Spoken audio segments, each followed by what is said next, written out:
Okay, kids cook real food. All right, tell us about this. So, we find a lot of kids know how to bake. My friend Angela has these 2 daughters who bake everything, and she said it's good and bad, because then we have cakes and muffins and cookies around all the time, which is not so great for the adults. So I sent them our knife skills class, and their daughter Ava, who's John's age here, just finished 2nd grade, has been cutting all their fruits and vegetables for months. She said it's so fun.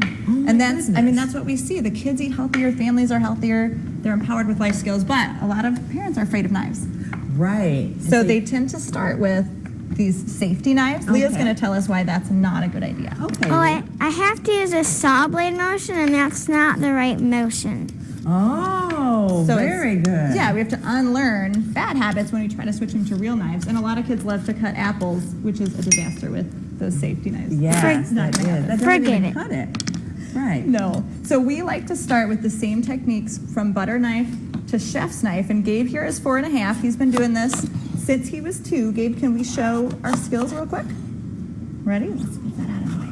So Gabe's going to put his hand right here. Oh, my goodness. Hey out of the way, and use our tug-of-war pull motion. And this is my hand-over-hand guide when people are first teaching their kids.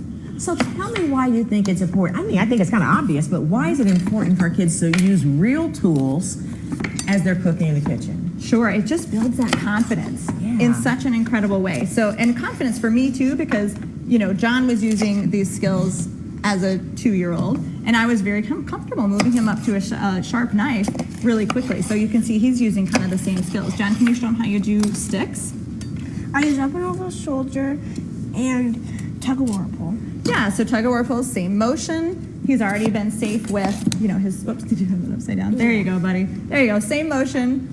Very, very safe, and now he can actually help the family out. And then Leah over here has been doing peppers. Do you want to talk about the different hold that you use for dicing? I use rock by knife. Just that classic chef's knife move, but we always keep our fingers really safe. And we find that this really builds a lot of connection in families, confidence in kids, and creativity, which is fantastic. Well, I'm amazed because you know what? I'm a little old school, so I'm looking and I'm like, oh, be careful, be careful. But you've taught them how to be safe with knives, and they can really contribute to cooking healthy food for the family. Absolutely. Leah and her older brother Paul have been cooking dinner every Sunday the last couple years. And we had a day recently where they had a vague idea they wanted to make breakfast burritos and some thawed ground meat.